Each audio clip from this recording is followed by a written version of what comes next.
શણગાર સજીને જાંબુવંતીજીને પૂછે છે કે હું કેવી લાગુ છું. સત્યભામા કહે છે કે મને તો ખબર જ ન રહે કે તમે જે ભાનુમતી છો, મારે એમ કે સ્વર્ગમાંથી લક્ષ્મીજી આવ્યા, એવા રૂડા તમે લાગો છો. ત્યારે આને અંદર હરખ ક્યાંય સમાતો નથી. વાતો કરતાં કરતાં ગામમાં આવ્યા. ભગવાનની સ્ત્રીઓ પોતાને ઘેર ગઈ. ભગવાન કહે છે શું થયું બજારમાં?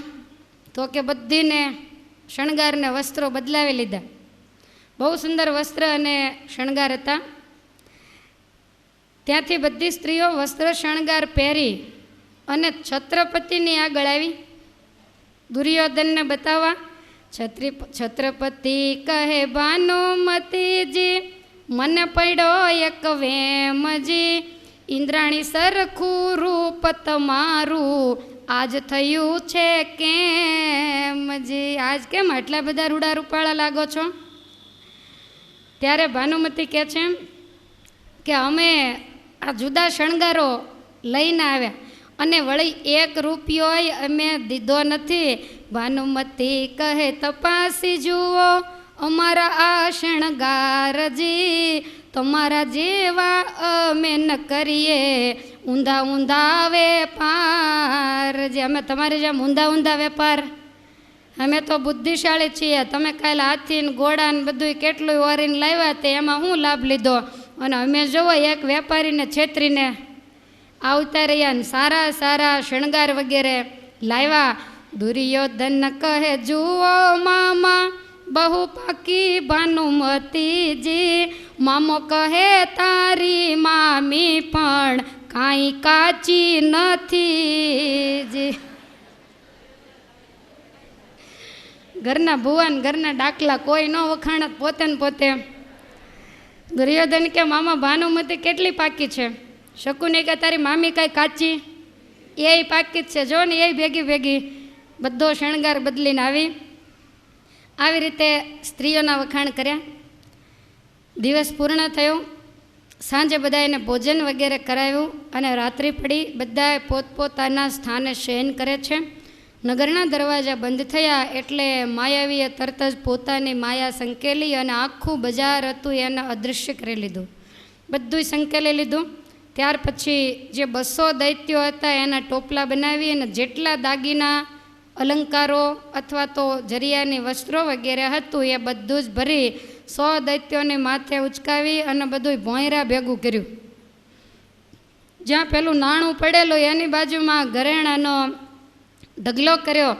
અભિમન્યુ તવ હસવા લાગ્યો, આ પૂંજી ન જાય ખૂટીજી, ઘટોત્કચ કહે વીરા મારા સૌ કાકીઓને લૂંટી જે. કાલ કાકાઓનો વારો પડ્યો, આજ બધી કાકીઓનો વારો પડ્યો એમ કહી અને ભેગા બેસીને બંને ભોજન કર્યું. થોડી વાર સુધી હસીને વાતચીત કરી.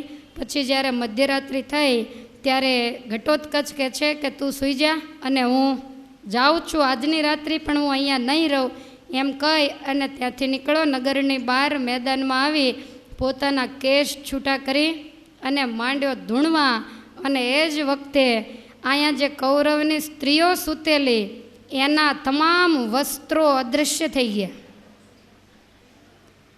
કપડાં ખાલી અદૃશ્ય કર્યા, બધુંય લોપ થઈ ગયું. અને બીજું શું થયું તો એવું લખ્યું છે કે ચીરચણિયાને લોપ કરીને શણગાર રેવા દીદાજી, માયાવી રચના રચીને ભયંકર જંતુ કીધાજી.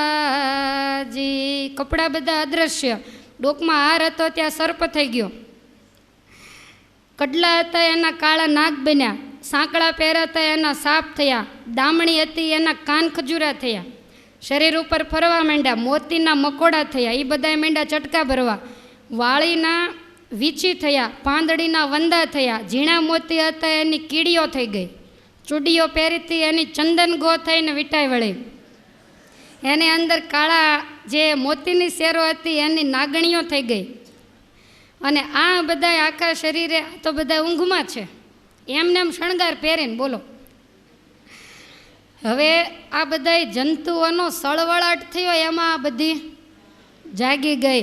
અને જાગીને જુએ તો શરીર ઉપર એકેય કપડું નહીં. હવે કપડું નહીં એને નથી રોતી, પણ આ બધા ચારે કોરથી જીવડાઓ કરડે છે અને બટકા ભરે ના બધી ઊભી થઈને ઠેકડે ઠેકડા નાખે. નગર આખું જાગી ગયું, બધા જોવા માટે આવ્યા. નગર તણું લોક જાગી ઉઠ્યું, ઉઠ્યા શ્રી અવિનાશજી.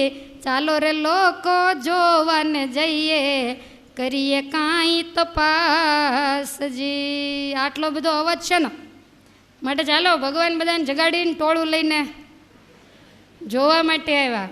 અને જ્યાં જોવા આવ્યા તો હવે સ્ત્રીઓના દરવાજા તો બંધ હોય, એટલે કૌરવો એકદમ જાગી અને શું થયું એમ બહારથી પૂછવા માંડ્યા.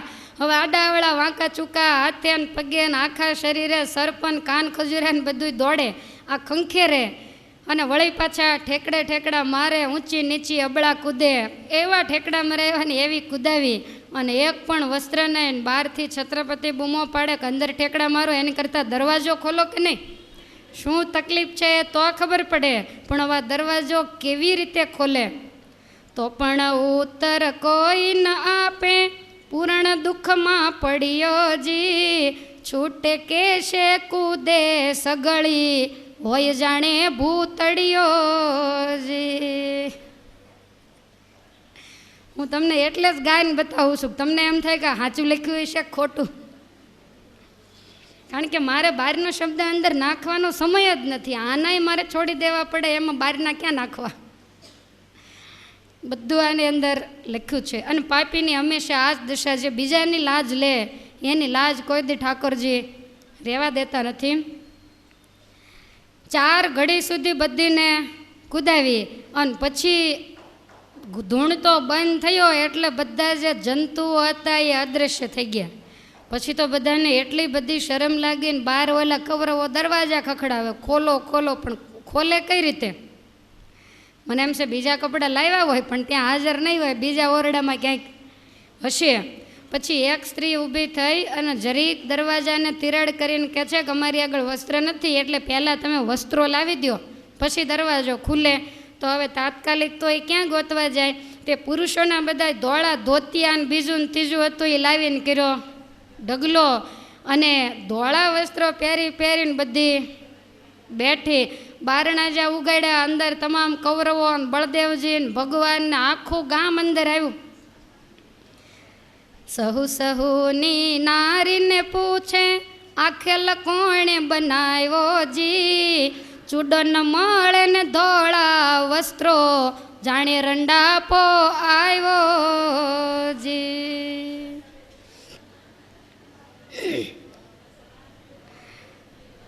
કહેવા માંડ્યા કે આ કોણે કર્યું? હાથમાં કાંઈ ચૂડો કે બીજું કોઈ વસ્તુ નહીં, અને ખાલી ધોળા વસ્ત્રો પહેરી અને બેઠેલી.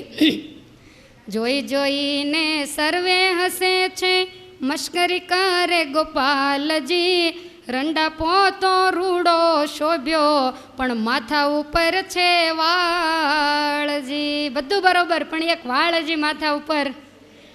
અને આમ જ્યાં કીધું ત્યાં તો બળદેવજી તો લાલ ચોળ થઈ ગયા. ભગવાનને કહે છે કે તું ઘર ભેગો થા, મારો વેવાય આવ્યો તેદુનું તને ગમતું નથી. ત્યારે ભગવાન કહે છે, પ્રભુ કહે જોઈશું તમાસો, જગતના વેવારેજી. તમાસાને નવ હોય તેડું, રોજ જગાડી મારે. સૂતોય નથી ને સુવા દેતોય નથી, તમારો વેવાય છે કઈ રીતનો? અને રોજ નવા નવા ખેલ કરે. મોટા ભાઈ તમાશાને તેડું ન હોય, હું શા માટે ઘરે જાઉં? આખું ગામ જોવે છે તો હું કેમ ન જાઉં? પછી છત્રપતિ પૂછવા માંડ્યો કે તમારા વસ્ત્ર ને આભૂષણ ને આ બધું ક્યાં ગયું ને તમે કેમ બધા ઓરડામાં ઠેકડા મારતા હતા? ત્યારે ભાનુમતી કહે છે, કાલનો વેપારી અમને છેતરી ગયો. દુર્યોધન કહે બહુ ડાપણમાં થયો નફાનો પ્રેમજી. રાણી કહે કાલ જાનવર લાવી, છેતરાયા તમે કેમ જી? અમને કહો છો તમે કાલ છેતરાઈ ગયા હતા. આવી રીતે સામસામે બોલ્યા. અને ભાનુમતી કહે છે કે જો કાંઈ પણ એક શબ્દ વધારે બોલશો તો અમે આ સફેદ કપડાં પહેરીને હસ્તિનાપુર ભેગી થઈ જઈશું. તમારા દીકરાને પરણાવો હોય પરણાવો, ન પરણાવો હોય કાંઈ નહીં. ત્યારે દુર્યોધને હાથ જોડ્યા, તમારે લઈને જા, જાનની શોભા છે. આવી રીતે માંડ માંડ મનાવી. નફ્ફટને કાંઈ લાજ આબરૂ હોય નહીં. વૈશંપાયન મુનિ કહે છે કે જન્મે જઈ પછી ભાનુમતી કહેવા માંડી કે હવે જે થવાની હતી એ થઈ, પણ આવા સફેદ કપડાં ધોતિયા વીટીને કાંઈ કુંવરને પોંખવા થોડું જવાશે, માટે ક્યાંકથી સારા કપડાં મંગાવી દો. જે સારામાં સારા હતા એ જ અમે દઈ દીધા છે. એટલે તરત જ દુર્યોધન બહાર આવ્યો. ભગવાનને આવીને કહે છે કે અત્યારે અમારા સમય સામે તમે જુઓ અને તમારી 106 રાણીઓના જે શણગાર હોય એ મને અત્યારે આપો, પછી હું પાછા આપી દઈશ. ભગવાન કાંઈ બોલ્યા નહીં. એટલે બળદેવજી કહે છે કે ભાઈ આપવા જ પડશે, કારણ કે હવે લગ્ન કર્યા વગર તો છૂટકો નથી. એટલે ભગવાને તરત જ પોતાની 106 રાણીઓના જે શણગાર હતા એ લાવી દીધા. ત્યારે આ બધી કૌરવ સ્ત્રીઓએ વસ્ત્ર અને શણગાર પહેર્યા. આ બાજુ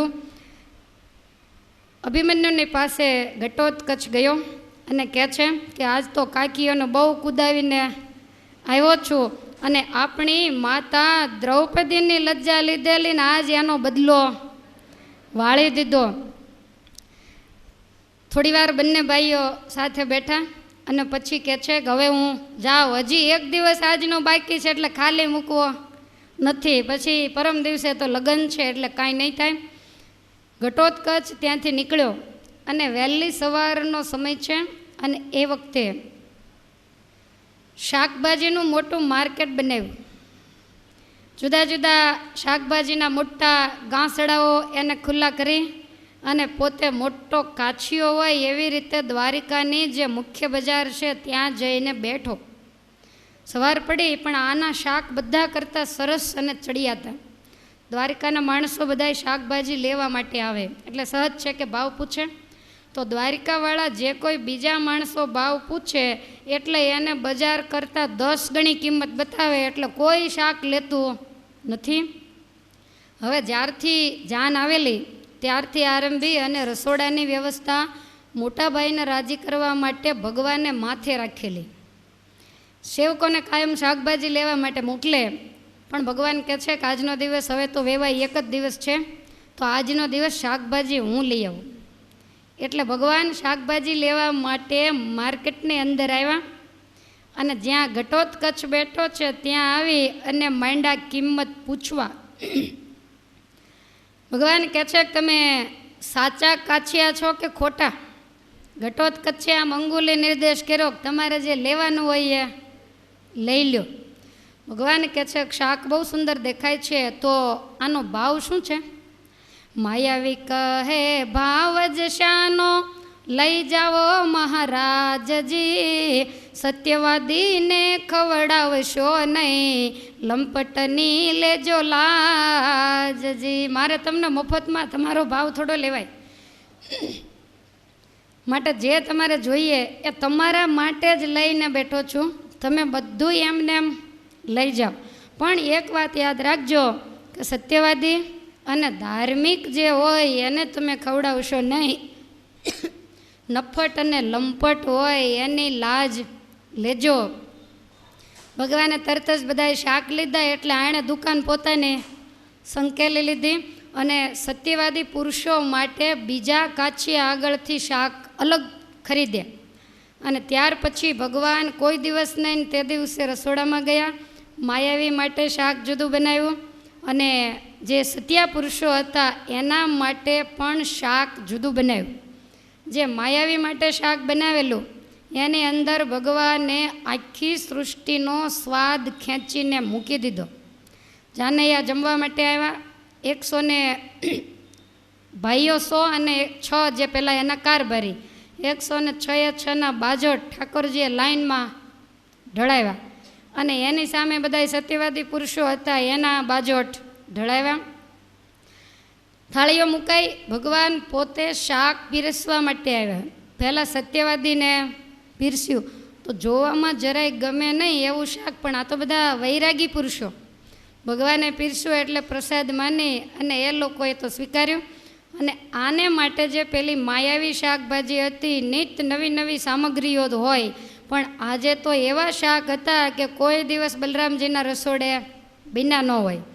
શાકનો કલર જોઈ અને દુર્યોધન વિચાર કરે કે સ્વાદ આની અંદર ખૂબ સારો હશે. મામાને પૂછ્યું તો મામો કહે છે કે આપણે તો જમવાવાળા, એટલે જે આપણને ભાવે એ લેવાનું, આજનો દી પકવાન નહીં જમવા અને એકલું શાક જ જમવું. એટલે શાક ભગવાને પીરસ્યું, જમવાની આજ્ઞા કરીને જ્યાં ચાખ્યું ત્યાં તો દાઢે લાગી ગયું. ભગવાને એવી સુંદર અંદર કારીગરી કરેલી. પછી તો 5 વાના પકવાન પીરસવા આવ્યા. કૌરવે કહ્યું લઈ જાઉં પાછા 5 વાની પકવાનજી, બીજું કાંઈ ખાવું નથી, શાક મૂકો ભગવાનજી. બીજું કાંઈ જમવાની ઈચ્છા નથી, શાક બધું મૂકી દો. પ્રભુ કહે જેટલું જોઈએ તે માગીને તમે લેજોજી, દુર્યોધન કહે માગવું શું, સગળું મૂકી દેજોજી. આને શરમ હોય? વેવાઈના ઘરે આવું કહેવાય કે હોય એટલું મૂકી દેજો. ભગવાનને કહે તમારે દોડાદોડ નહીં, જેટલું શાક અંદર બનાવ્યું હોય એ બધું જ અમને પીરસી દો. એટલે ભગવાને તરત જ તમામ શાકને પીરસી દીધું. અવિવેકી માણસો આજ કોઈ વિવેક નથી ને એમ ને એમ જેટલું આવે એટલું માંડા જમતા. જમતા જમતા વખાણ કરે આજ સુંદર રસોઈજી, બળદેવ બલિહારી જઈએ ચતુર રાંધનાર કોઈજી. આજનો તમારો રસોઈયો બહુ ચતુર છે, માટે બળદેવજી આ શાક ઉપર તો અમે વારી જઈએ છીએ. ત્યારે બળદેવજી કહે છે કે તમે આવ્યા એ અમારા કૃષ્ણને બહુ ગમતું નથી, પણ મારી શરમે કરીને એ રસોડું કરે છે, એટલે એણે આ શાક બનાવ્યું છે. ભગવાન કે મોટાભાઈ એવું થોડું હોય, તમારા વેવાઈએ અમારા પણ વેવાય જ છે ને. ત્યારે આ દુર્યોધન એવું બોલ્યો. દુર્યોધન કહે ઓરે મામા સારી રસોઈ કરે શ્યામજી, આપણા ઘરમાં રાંધવા જોઈએ કૃષ્ણ સરખો ગુલામજી. આપણે આને રસોઈયા તરીકે ગુલામ કરીને લઈ જવાની જરૂર છે. અજ્ઞાની દુષ્ટમતીના જેમ ફાવે એમ બોલે અને ગળા સુધીનું શાક જમ્યા. પછી બધાએ જમી રહ્યા એટલે બળદેવજીએ પાનબીડા આપ્યા. રસોઈના વખાણ કરતાં કરતાં જાનીવાસે આવ્યા. એવામાં રાત્રિ પડી, નગરના દરવાજા બંધ થયા અને બરોબર મધ્યરાત્રિ થતાં ભીમસેન નંદન ઊભા થયા. અભિમન્યુને કહે છે કે હમણાં થોડી વારમાં આવું છું એમ કહી નગરની બહાર આવી મેદાનમાં પોતાના કેસ છૂટા મૂકી અને ધૂણવાનું જ્યાં ચાલુ કર્યું ને એ જ વખતે માયા ઉપડી. અને એવી જબરી માયાવીની માયા કે જેટલા શાક જમીને સૂતા હતા એના પેટમાં ગડગડાટ માંડ્યો થવા. કોઈને મુખમાંથી મોળ વછૂટે, કોઈને અનેક પ્રકારનું મોઢામાંથી થૂંક આવવા માંડ્યું, કોઈને પેટમાં આકળીઓ આવવા માંડી, કોઈને ચૂક આવવા માંડી. જેટલા જમીન સૂતેલા એ બધાય ઊભા થઈ ગયા. કેટલાયને વોમેટ વગેરે થવા માંડ્યું. બીજું બધું શું થયું હોય એ તો તમે બધાય જાણો જ છો. હવે વોમેટ થયું એનોય વાંધો નથી, પણ એમાં નીકળ્યું શું તો કે કોઈના મોઢામાંથી ઉંદર, કોઈના મોઢામાંથી વંદા, કોઈને વીછી, કોઈને સાપ, ગરોળીઓને કાન ખજૂરા, ખિસકોલી નીકળી પડતાજી, ચાકરણોને ચામા ચીડિયા, બહાર પડી તરફડતા. પાછા મરેલા હોય તો વાંધો ને, જીવતા નીકળ્યા. અને આવું જ્યારે જોયું ત્યારે આ લોકો ચીસે ચીસ પાડે. પણ બન્યું કેવું તો કે સર્પ હોય કે કાન ખજૂરા એ પાછા અડધા પેટમાં ને અડધા બહાર લટકે છે. દશા એવી થઈ કે કોઈને કાંઈ કહેવાય નહીં. એટલો ત્રાસ થયો ને પોકા પોકને હોકારા ને પડકારા માંડા થવા. આખું દ્વારિકા જાગી ગયું. જગદીશ જાગ્યા ને કેવા લાગ્યા, સર્વે તત્પર થઈએ જી, ચાલો લોકો વણ પૈસાનો તમાશો જોવા જઈએ જી. વગર પૈસાના રોજ ઉઠીને ભવાઈ ભજવે, માટે ચાલો જોવા જઈએ. બળદેવજી આવ્યા, ભગવાન નગરવાસી બધા આવ્યા. બળદેવજી કહે છે કે વેવાઈ દરવાજા ઉગાડો. રોજ ઉઠી એના તોફાન કરવાની શું ટેવ પડ્યા. ત્રીજી રાત છે, શાંતિ લેતા નથી અને લેવા દેતા નથી. પણ ત્યાં બાયણા કોણ ખોલે, ઊભું કોણ થાય? હવે તમે કહેતા હો તો જ વાંચું, નકર નહીં. બારણા ત્યાં કોણ ઉગાડે, ઓકા ઓક જ થાય જી, કંઈક લોટા ભરીને ભાગે, ત્યાં ને ત્યાં બેસી જાય જી. લોટા લીધા હોય પણ પહોંચાડવું જોઈએ ને, લોટા લઈને ત્યાં ને ત્યાં જ. અને એટલી બધી ચારેય બાજુ દુર્ગંધ ઉઠે, જીવજંતુઓ જોઈને એટલા ત્રાસી ગયા જાણે નરકના કુંડ ભેગા થયા હોય. એની અંદર 106 માંડ્યા સબડવા, આંતરડા બધાય ઊંચા થઈ ગયા. આજ ખરેખરી શિક્ષા કરી, અત્યાર સુધી પાંડવોને હેરાન કર્યા એનું પૂરેપૂરું વેર આજે ભીમનંદને લીધું. અને એ જ વખતે જે જીવજંતુઓ હતા એને અદૃશ્ય કરી દીધા. પહેલાં એ ઊભા થઈ દરવાજો ખોલ્યો, અને જ્યાં દ્વાર ખુલ્યા ત્યાં તો તરત જ ભગવાન કહે છે ગામના માણસોને કે બહાર ઊભા રહે નહીં મેળ પડે, અંદર બધાય આવો. એટલે ગામનું લોકો બધું અંદર ગયું. બળદેવજી કહે છે કે તારે મારા વેવાઈને વગોવા સિવાયનું બીજું કાંઈ કામ છે, માટે તું તારે ઘેર જા. સામેથી બધાને અંદર લાવી અને વેવાઈનું ખરાબ લાગે એવું તું કરે છે. ત્યારે ભગવાન કહે છે કે અમને તમે શા માટે ખીજાવ છો? તમારો વેવાઈ આવ્યો તે દૂનો ભવાઈ ભજવે છે. સપૂત વેવાઈ શોધી લાવ્યા છો, જ્યાં ત્યાં વાત ગવાઈજી. રાત પડે ને ઓ બાળા નિત્ય, આ તે કેવી ભવાઈજી. રોજ રાતે નવો ઓબાળો કરે, આ કેવી ભવાઈ.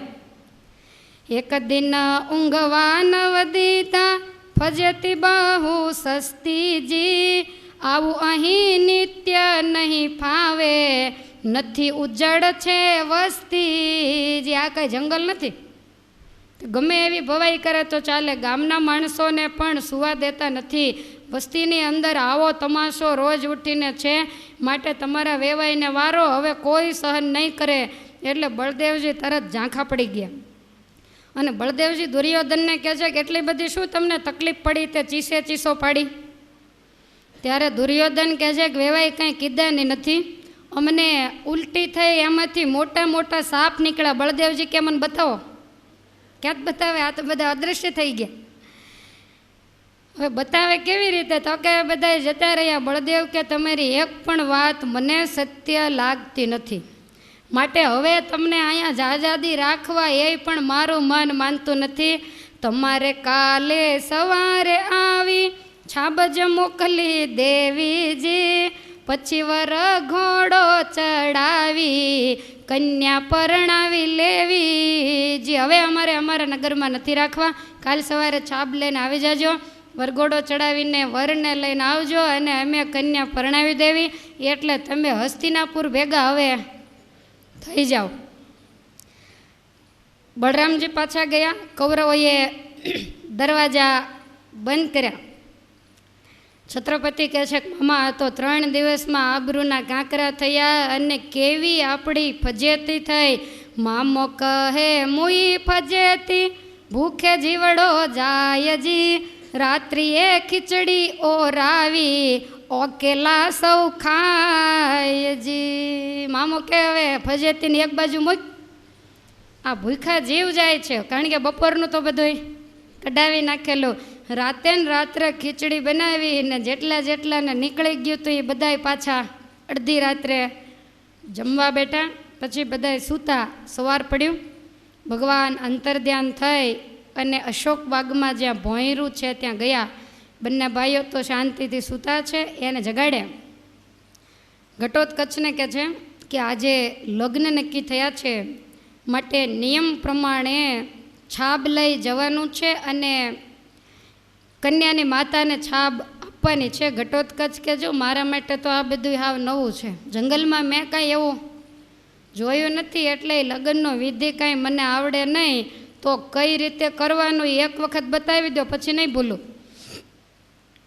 ત્યારે ભગવાન કહે છે કે ભાનુમતીનું રૂપ ધારણ કરી અને વેવાઈના ઘરે જવાનું, સાથે બીજી સ્ત્રીઓને લેવાની, ગાતા વાતા જવાનું, અને વાંસની જે છાબડીઓ હોય એને શણગારી એમાં વસ્ત્ર આભૂષણ આવું બધું સુરેખા માટે છાબમાં લઈ જવાનું હોય તો એવું બધું તો લઈ જવાનું છે વસ્ત્ર ઘરેણાનું. ત્યારે ઘટોત્કચ કે એની ક્યાં તાણ છે, એનું ને એનું એને દેવાનું છે, એનું બધું લૂંટીને લઈ આવ્યો છું. તો વાતા ગાતા મંડપે જવાનું. કોઈ વેવાય થાય, કોઈ વેવાણ થાય. ચાબમાં કદાચ ભાઈઓ હશે, ખબર નહીં, આમાં તો એવું લખ્યું છે કે આગળ એ લોકોને વાજાવાળા ને પાછળ બધા બહેનો વેવાણ હોય એ આગળ રહે. તો આ રીતે જવાનું અને મંડપે જઈ અને મંડપની અંદર બધી જે જાનડીઓ હોય એણે બેસવાનું. તરત જ રેવતીજી આવી અને છાબને વધાવશે અને ત્યાર પછી સુરેખા આવશે તો એને છાબ તારે આપવાની અને પછી એ બધી ઓરડામાં મૂકી આવશે અને આગળની વ્યવસ્થા તારે તારી જાતે કરી લેવાની.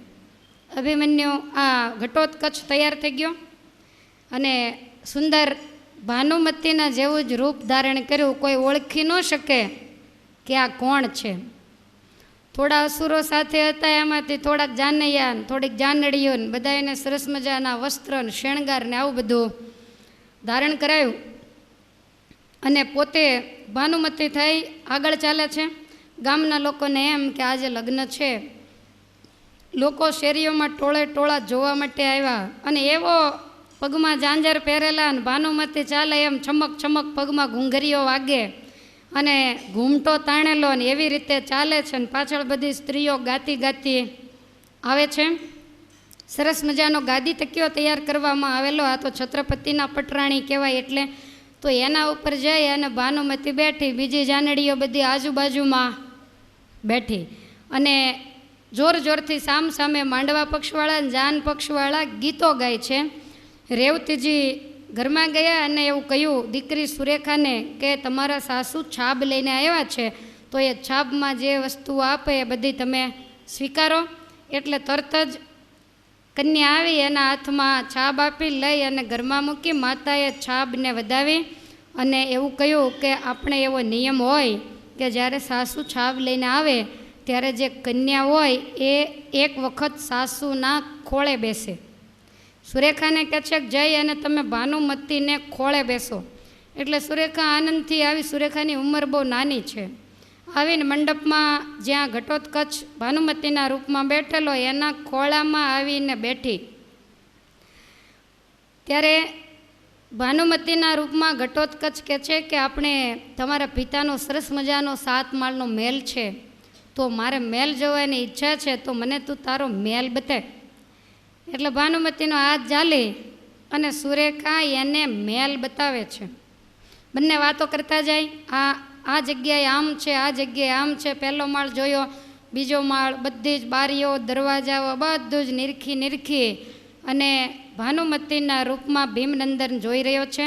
અને એમ કરતાં 7 માળની હવેલી છે. 7મા માળની પરસાળ ઉપર અગાશી ઉપર ગયા. આખી દ્વારકા નગરી દેખાય ને ચારેય બાજુ સમુદ્ર હિલોળા લઈ રહ્યો છે.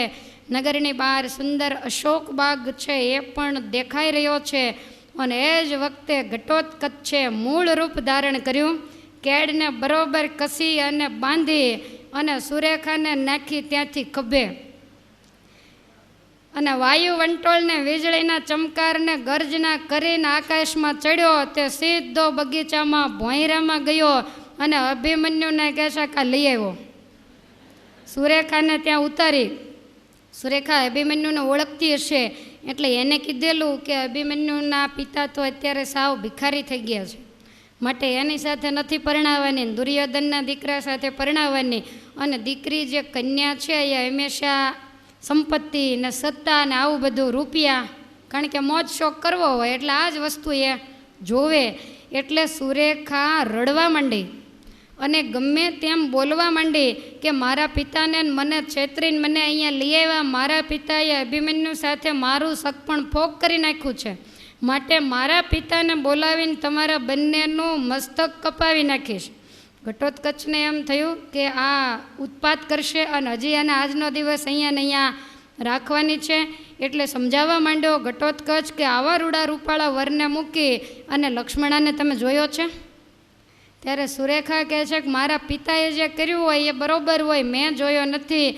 તો કે લક્ષ્મણામાં કાંઈ લેવાનું નથી આમ કીધું. ત્યારે કન્યા ઘટોત્કચને જેમ તેમ શબ્દો બોલવા લાગી. કન્યા ગાળો દેવા લાગી, તમને પહોંચાડું ઠેઠજી. ઘટોત્કચ કહે ગાળ્યો ન દેશો, હું છું તમારો જેઠજી. તમે મને ગાળો શું જોઈને દો છો? અભિમન્યુ મારા કરતાં નાનો છે, હું મોટો છું, માટે કુળની મર્યાદા પ્રમાણે મારી સામે તમારાથી બોલાય જ નહીં. માટે મારા ભાઈની સાથે પરણો અને મારી લાજ કાઢીને બેસો. સામે એક પણ શબ્દ તમારાથી બોલાશે નહીં. આવું કહ્યું, પણ કન્યાની ઉંમર નાની એટલે જોર જોરથી રડવા માંડી. ત્યારે ઘટોત્કચે ત્યાં 4 અસુર ઉત્પન્ન કર્યા. જુદા જુદા પ્રકારના મોઢા, મોટી ગોળ અંધારિયા કૂવા જેવી આંખો, મોટી મોટી દાઢો, હાથના મોટા મોટા નખ. કન્યાને આમે આવીને કહે છે, કાંઈ પણ બોલશો તો ગળી જશું આખી આખી. એટલે કન્યા તો એકદમ ચૂપ થઈ ગઈ. સુરેખા કહે છે કે તમને પગે લાગુ, અરે હવે હું એક પણ શબ્દ નહીં બોલું ને રડીશ પણ નહીં, પણ આ રાક્ષસોને અહીંથી લઈ જાઓ, નહીતર એ મને મારી નાખશે. અભિમન્યુને બહુ હસવું આવ્યું. ભાઈએ પણ ખરો ખેલ મચાવ્યો છે. હું એકલો આવ્યો હોત તો આ મારાથી ખરેખર ન થાત. એટલે તરત જ આંખો કાઢીને ઓલે 4 અસુરોને એવું કહ્યું કે જો કાંઈ પણ બોલે ને ઊંચી નીચી થાય તો ખાજો, અને નહીતર આને કાંઈ કરશો નહીં. આવી રીતે કીધું. એટલે 4 અસુરો 4 બાજુ ઊભા રહ્યા. ઘટોત્કચ કહે છે કે હું જાઉં છું. ત્યારે સુરેખા કે આ 4ને પહેલાં તમારી હારે ડાય થઈને અહીંયા બેસીશ, તમે કહેશો ત્યાં સુધી, તમે કયો એ રીતે લગ્ન કરીશ ને કહેશો ત્યાં આવીશ, પણ આ 4ને તમે લેતા જાઓ, કારણ કે મને જોઈને જ એટલી બધી બીક લાગે છે. પછી ઘટોત્કચને એમ થયું કે હવે કાંઈ બોલશે નહીં. પહેલાં જે 4 અસુર હતા એને અદૃશ્ય કરી દીધા. અને આ બાજુ સુરેખાનું રૂપ ધારણ કરી અને ઘટોત્કચ આકાશ માર્ગે જઈને બળદેવજીને હવેલીના 7મા માળની અગાશીમાં પડ્યો. અને ત્યાંથી નીચે ઉતરીને એકદમ બાવરા જેવો બનીને મૂળ સુરેખાના રૂપમાં. હવે આ બાજુ મંડપની અંદર એક બાજુ યાદવોની સ્ત્રીઓ ગીત ગાય ને એક બાજુ કૌરવોની. એમાં ઘટોત્કચે માયા સંકેલી તો કૌરવોની સ્ત્રીઓ બધી લોપ થઈ ગઈ. યાદવોની સ્ત્રીઓ જોઈ રે કે આ બધી વેવાણ્યું ગયું ક્યાં? ઊભા થયા વગર એમને એમ પાતાળમાં ઉતરી ગયું કે આકાશમાં ઉડી ગયું, પણ કોઈને કાંઈ ખબર પડી નહીં. અને એમાં બાવરી બનેલી સુરેખા ઉપરથી નીચે આવી. ઓરડામાં જઈને જ્યાં રેવતીજી જોવે ત્યાં છાબેય નહીં, ઘરેણાય નહીં, કપડાય નહીં, કાંઈ નહીં. રેવતીજીને એમ થયું કે આ શું થયું? બહાર નીકળીને યાદવની સ્ત્રીઓને કહે છે કે તમને સપનું આવ્યું હશે, હજી છાપ ક્યાં આવી છે? ત્યાં તો સુરેખા નીચે ઉતરી અને એવી આમ બાવરા જેવી બની ગયેલી મહેલની અંદર દોડાદોડ કરે. રેવતીજીએ આવીને એકદમ ખોળે બેસાડી શું થયું? તો કે મને અંદર મૂંઝારો બહુ થાય, મને બહુ બીક લાગી. તો કે તારી સાસુ ક્યાં ગઈ? તો કે આકાશમાં ઉડી ગઈ. રેવતીજી મૂંઝાણા કાજ શું થાય છે? ગમે એમ ચોગડિયા ફેર થયો હોય, આ કાંઈ ખબર પડતી નથી. સુરેખા કહે છે કે મને તો બહુ મરવાનો બીક ભય લાગે છે, મારો જીવ અતિશય ગભરાય છે ને મને એવું લાગે છે કે જાણે કોઈક મને મારી રહ્યું છે. રેવતીજી રડવા માંડ્યા. સુરેખાને પથારી કરીને સુવડાવી. કેટલાય જોશીને બોલાવ્યા, વૈદ્યોને બોલાવ્યા, દોરા બંધાવ્યા, ચીઠીઓ કરાવી કે આ દીકરીને થયું શું, પણ કોઈના જોવામાં જ નથી આવતું કે એને શું થયું. કેટલી વાર નજર ઉતારીને બાંધી. બધાને કહ્યું કે આ દીકરીને બેઠી કરો, પણ કોઈ નથી બેઠી ન થઈ. બળદેવજી ત્યાં આવ્યા, એને ચિંતા થઈ, કરે રે આ દીકરીને અત્યાર સુધી કાંઈ નહોતું ને અત્યારે શું થઈ ગયું. બલરામજીની આંખમાં પણ આંસુ આવ્યા ને આ બધી ધમાલ સાંભળીને ભગવાનને સુરેખાની ખબર જોવા આવ્યા. આવીને બેઠા એટલે ભગવાનને ખ્યાલ આવી ગયો, ઠીક આ સુરેખા નથી સુરેખો. એટલે ભગવાન ત્યાંથી ને ત્યાંથી પાછા વળી ગયા. પણ આની નજર ગયેલી, ભગવાનને પાછા વળતા જોયા એટલે તરત જ સુરેખા કહે છે કે પિતાજી કૃષ્ણ કાકાને પાછા બોલાવો, એને ખોળે મારે બેસવું છે. એટલે બળદેવજીએ બૂમ પાડી અને કહ્યું કે મારી દીકરીને તમારે ખોળે બેસાડો. ભગવાન કે મારે કામ છે, મારે સમય નથી, પછી આવીશ. બલરામજી કે તારા એકને મારા ખોળે બેહાડીને મોટા કર્યા, મારા એકની એક દીકરી અને ખોળે બેસાડતા તને જોર પડે છે.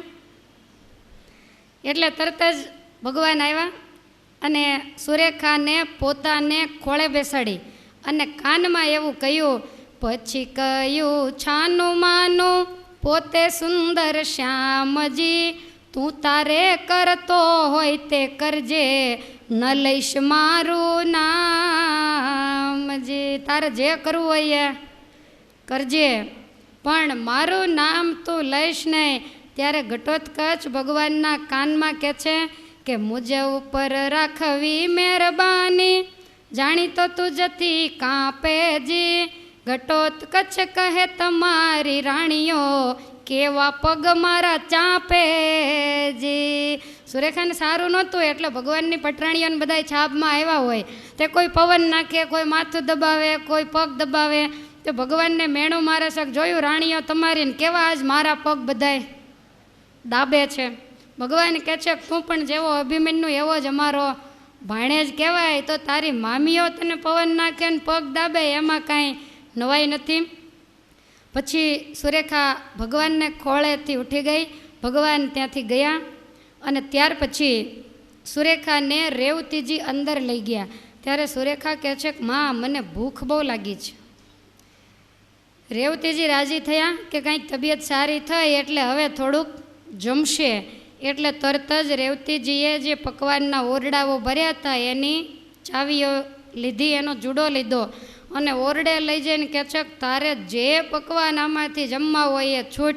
સુરેખા કહે છે કે માં તમે તમારું કામ કરો, હું એકલી જ અહીંયા જમી લઈશ, ચાવીઓ લાવો મારી આગળ. તે ઓરડાની ચાવીઓ લઈ લીધી. ઓરડે જઈને પકવાન જોઈને રાજી રાજી થઈ ગયો. 1000 દૈત્યોને ઉત્પન્ન કરીને 500ના ટોપલા કર્યા અને 500 જણા માંડ્યા પકવાન ભરવા અને 500ની માથે ઉપડાવીને એવો ખેલ કર્યો એ 500ને અદૃશ્ય કરી અને હિડંબા વનમાં જ્યાં હિંડોળે હિડંબા અને સુભદ્રા હિંચકે છે ને એની આગળ જઈને પકવાનોનો ઢગલો કર્યો.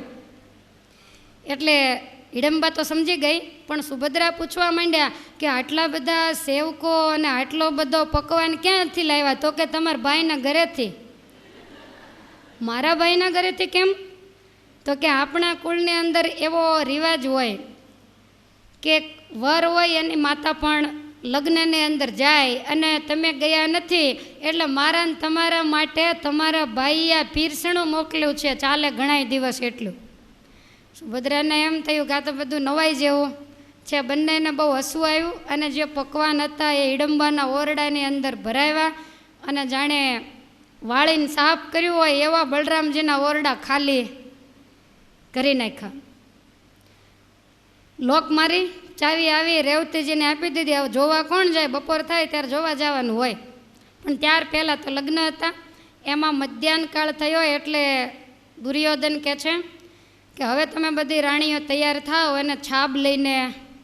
અગાઉ એક છાબનું કામ પૂરું થઈ ગયું, હવે આ બીજી છાબ ઓરિજિનલ છાબ નીકળી.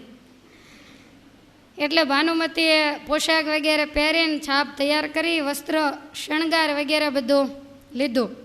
બીજી સ્ત્રીઓ ગીતો ગાતી ગાતી ચાલતી થઈ. આ બાજુ યાદવની સ્ત્રીઓ છાબને વધામણાના ગીત ગાઈ રહી છે. ભાનુમતી તો અભિમાનથી ભરેલી રેવતીજીના ઘરમાં ગઈને ત્યાં સુરેખા ઊભી થઈ અને રેવતીજીને સુરેખાને કહે છે કે તારી સાસુના ખોળામાં બેસ. ત્યારે સુરેખા કે મને બીક લાગે, હવાર જેવું થયું હોય તો. હવે માં કહે છે કે આ દીકરી હાવ નાની ને કાચા કાળજાની છે, એ તો સવારે કોણ જાણે શું થયું મને ખબર નથી, પણ આ તારી સાસુ હવે ખોટી નથી. એટલે સુરેખાના રૂપમાં ઘટોત્કચ હતો, એણે જઈ ભાનુમતી આગળથી છાબ લીધી, માતાને આપી, છાબને વધાવી, પછી ભાનુમતીને ખોળે જઈને બેઠી. અતિ રૂપાળી જોઈને ભાનુમતી તો એકદમ હરખાઈ ગઈ અને ઓવારણા લીધા. પછી હૃદયની સાથે ચાપી હૃદય લગાડી. એટલે આ કહે છે કે માં મને કાંઈ તમારી ઉપર ઓછું હેત નથી એમ કહીને 2 હાથે જ આ બથમાં લીધી. ત્યાં તો હાડકાની કકડાટી, હાડક્યા માંડ્યા ભાંગવા. વિચાર કરે કે ઓહો મારા બિચારો હાવ રાંકડો એવો લક્ષ્મણો, આને તો આ મારી જ નાખે, આટલી બધી આની અંદર શક્તિ.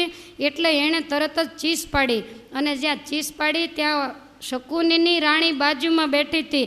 એ કહે છે કે કન્યા તારી આગળ લાડ ન કરે તો બીજે ક્યાં કરે, એમાં રાયડું શું પાડે, આ કે ઘડીક તમારે ખોળે બેહાડો. એમ કહીને સુરેખાને કે જા મામીના ખોળામાં બેસ. ત્યાં તો ઊભી થઈને મામીના ખોળામાં બેઠી અને એણે જ્યાં બે હાથી આમ બાથ લીધી ત્યાં તો આણે બરોબરને દબાવી, ત્યાં ખરેખર હાડક્યાને કચરી નાખ્યા. શકુનીની રાણીએ ચીસ પાડી. ભાનુમતી પડખેથી ગોંકો મારીને કહે છે કાં કહેતા હતા ને રાયડું કેમ પાડે, તમે કેમ પાડો, હું તો નાની છું, તમે તો મોટા છો. ત્યાર પછી ખોળેથી ઊભી થઈ અને ઓરડામાં ગઈ. પણ ભાનુમતીને એમ થયું કે હવે કરવું શું, આની સાથે મારે લક્ષ્મણ આને પરણાવો જ નથી, બિચારો હાવ રાંક છે, આને તો આ નક્કી મારી નાખશે. ત્યારે એની મામી કહે છે કે પરણાવ્યા વગર પાછા જાશું ને તો બળભદ્ર એક એકને અહીંયા ઠેકાણે કરશે, અમારી આબરૂના કાંકરા કરવા આવ્યા શું કામ મોટા ઉપાડે, માટે હવે કાંઈ બોલાય નહીં, રીજી ખીજી ઘરે જઈને તમ તારે બીજી લાવજો, પણ અત્યારે તો પરણાવી દ્યો બોલ્યા વગરના. આવી રીતે વાતો કરતાં બધી વળી કૌરવ સ્ત્રીઓ ભેગી થઈ જાનીવાસી આવી. બળદેવજીએ કહેવડાવ્યું કે હવે વાજતે ગાજતે વરઘોડો લાવો. એટલે મામાને કહ્યું કે મામા તમે લક્ષ્મણ આને તૈયાર કરો. વરરાજાને પીઠી ચોળવામાં આવી, પણ પાપીની પીઠીઓ આપણે ગાતા નથી, ભગવાનના ભક્તની હોય તો જ ગાઈએ છીએ. આમાં તો બહુ વિસ્તારથી પીઠી ચોળો પીઠી રે પિતરાણી બહુ વિસ્તારથી મોટું પદ લખેલું છે. વરરાજાને અત્તર તેલ ફૂલેલ વગેરે ચોળવામાં આવ્યું અને દુર્યોધન કહે છે કે જલ્દી ઉતાવળ કરો, 3 દીથી આપણે ભવાઈ કરીએ છીએ, એમાં વેવાઈ બરોબરના ખીજાણા છે, માટે જરાય પણ ઉતાવળ કરશો નહીં. આવી રીતે કહ્યું એટલે જળ વગેરે લાવી વરરાજાને સ્નાન કરાવ્યું, વસ્ત્ર આભૂષણ વગેરે ધારણ કરવામાં આવ્યા, સુંદર જામોન પટકોન આવું બધું પહેરાવ્યું. ત્યારે દુર્યોધન કહે છે કે મામા જલ્દી ઉતાવળ કરીને ઘોડી શણગારીને લાવો ને, હવે વરરાજાને જલ્દી બહાર કાઢો. મામો કે આ લગ્ન છે, કાઢો ન બોલાય, મોત થયું હોય તો એમ કહેવાય ગવાને કાઢો, તને બોલવામાં કઈ વિચાર છે. દુર્યોધન કે હવે બંને એક જ થાય, આપણે ઉતાવળ છે, કાઢો ને જલ્દી બહાર. જાનૈયાને બધાને હવે જલ્દી રસ્તે પાડો. એટલે વરરાજાને ઘોડી ઉપર બેસાડ્યો અને બેસતાની સાથે જ 10-20 છીંક એક સાથે આવી. મામાને પૂછ્યું કે મામા આ શુકન કેવા, તો કે જશ લઈને આવીએ એવા. વરરાજાને મોઢે કાળું ટપકું કરવાનું કીધું. એટલે શકુની મામાએ મોઢે મેષ ચોપડીને મોટો જબરો ટપકું કર્યું. એક તો કાળો હતો અને એમાં મોઢે મેષ ઘસી હાથમાં શ્રીફળ આપ્યું. ઘોડા ઉપર બેસાડી વરરાજો આગળ પાછળ માથે મોઢ નાખી અને ભાનુમતી મગ મીઠું ઉડાડતી વરરાજાને ભોંકતી દ્વારિકાના રાજમાર્ગ ઉપર ચાલી જાય છે. કૌરવની જે સ્ત્રીઓ છે એ બધી સુંદર મજાના ગીતો ગાય અને દ્વારિકાવાસી બધાય વરરાજાને જોવા માટે નીકળ્યા છે. જેટલા જોવે એ બધાય નિશાસા નાખે છે કે એના બાપ જેવો જ દીકરો છે, નાદારનો નાદાર, આમાં કાંઈ લેવાનો નથી. બળરામજી બિચારા રૂપિયાની અંદર બેભાન બન્યા અને એની ચંદ્ર જેવી દીકરી એ આની સાથે વળગાડી અને બધા એમ વિચાર્યા કે આની કરતાં તો અભિમન્યુ સાથે પરણાવી હોત તો સારું હતું, કારણ કે અભિમન્યુ તો કેવો રૂપનો ધામ અને વળી આપણો દ્વારિકાનો ભાણેજ છે. બધાય શાપ આપે છે. અને આ બાજુ જ્યારે માંડવે આવ્યા ત્યારે એમને પોંખવાનો વગેરે સંપુટને જે કાંઈ બધો વિધિ હોય આની અંદર બધો વિસ્તાર છે એ બધો જ વિધિ કરવામાં આવ્યો છે. વૈશંપાયન મુનિ કહે છે કે જન્મેજય પૂર્વ દિશાની અંદર સભા ભરાણી, એક બાજુ કૌરવો અને યાદવો બેઠા છે, એક બાજુ તમામ સ્ત્રીઓ બેઠી છે. બધાય જોઈ રહ્યા છે. મંડપ એટલો બધો સુંદર બલરામજી મહારાજે કરેલો, મંડપની રચના જોઈ અને જાણે કે વિશ્વકર્માને પણ લજ્જા પમાય એવો સુંદર મંડપ જોયો. શકુની વગેરે તો મંડપને જ જોઈ રહ્યા છે. અને એ વખતે વરરાજાને મંડપની અંદર બેસાડવામાં આવ્યો. સુરેખાને પણ જે પીઠી વગેરે ચોળવાનો વિધિ થતો હશે વિધિ કરી અને એને પાનેતર ચૂડો વગેરે પહેરાવવામાં આવ્યું. એની માથે મોડ મૂકવામાં આવ્યો. એનો ભાઈ હોય એ લાવે તો બીજો તો નહોતો, એટલે ભગવાનના જ્યેષ્ઠ પુત્ર પ્રદ્યુમ્નજી બેનનો હાથ ઝાલી અને મંડપની અંદર લાવ્યા. અને બેનની બાજુમાં પ્રદ્યુમ્નજી બેઠા. કન્યા પાસે પ્રદ્યુમ્ન બેઠા, પ્રભુભાઈ મનમાં લાવેજી, પુત્ર મારો પાસે હશે તો કન્યાને નહીં ફાવેજી. ભગવાનને ખબર હતી કે આ સુરેખા નથી.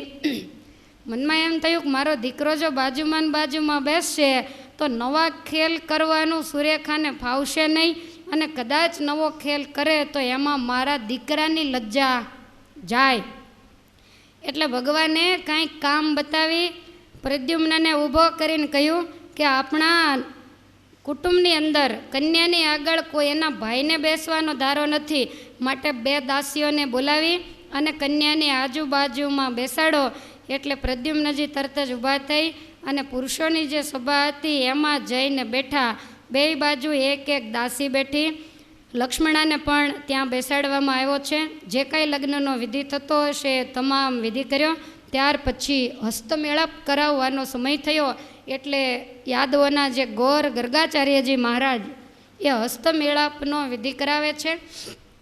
વરના હાથમાં કન્યાનો હાથ સોંપવામાં આવ્યો, અને કન્યાએ જે વરનો હાથ હતો એને આમ બરોબરનો દબાવ્યો. ત્યાં 5 આંગળાના હાડક્યા ભાંગી ગયા.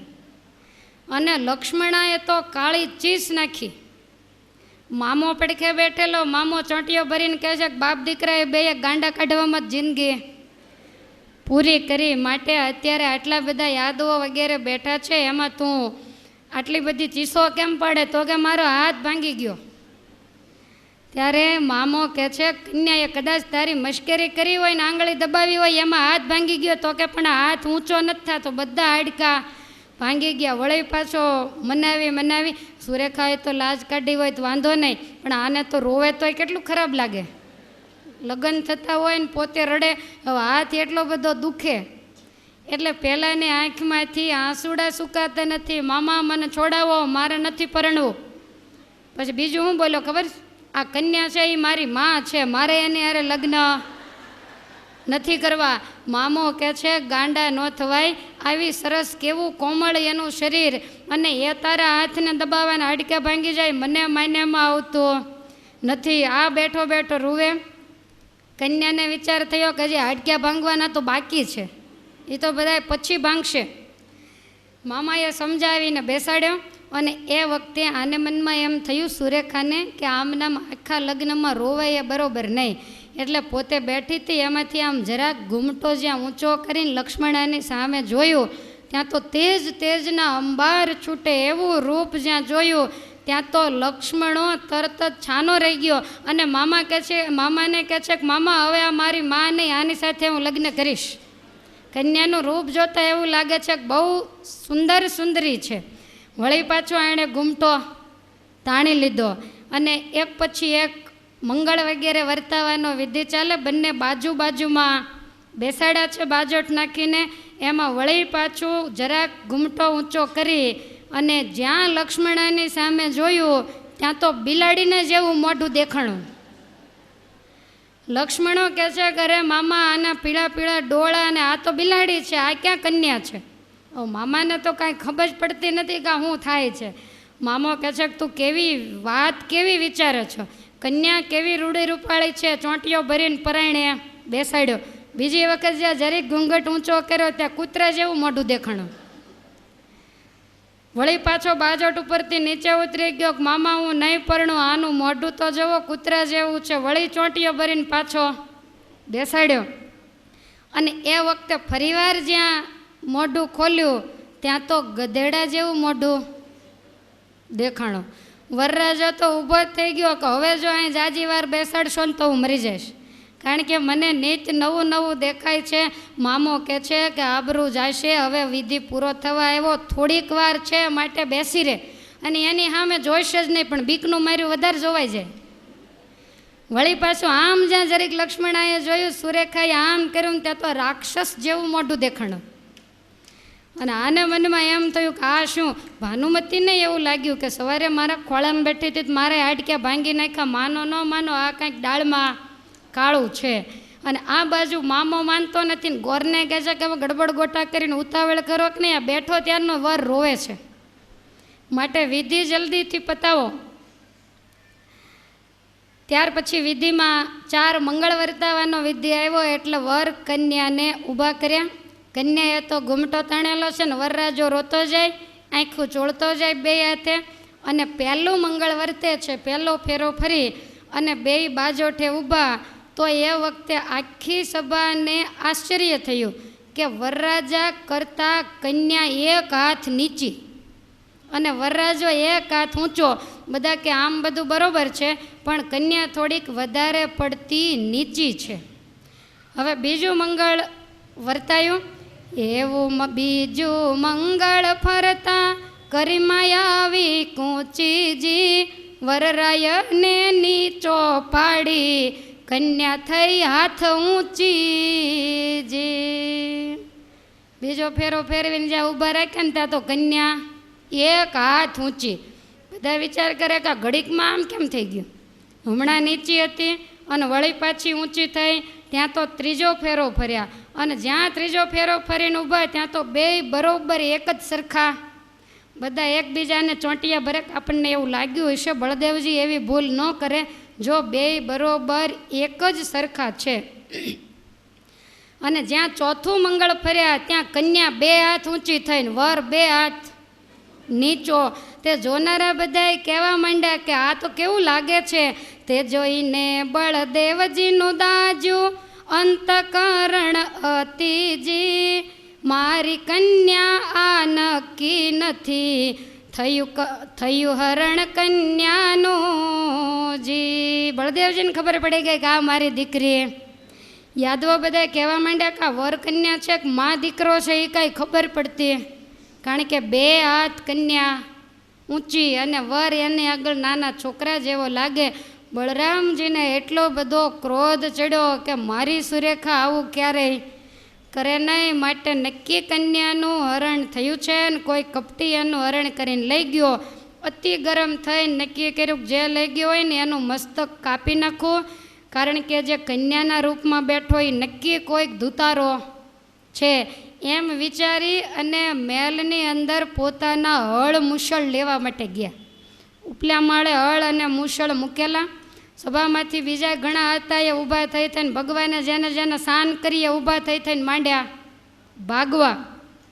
અને ભગવાને તરત જ ઘટોત્કચને સ્નાન કરી કે હવે આપણું બધાયનું આવી બન્યું છે, માટે હવે તું જાજી વાર લગાડીશ નહીં, માટે સાવધાન થઈને અહીંથી તું નીકળી જા. અને એ જ વખતે માયાવી ચેતી ગયો. ઘૂમટો બૂમટો હતો એ બધું કાઢી નાખ્યું, મૂળ રૂપમાં આવી ગયો અને વરરાજાની બોચી ચાલીને બગલમાં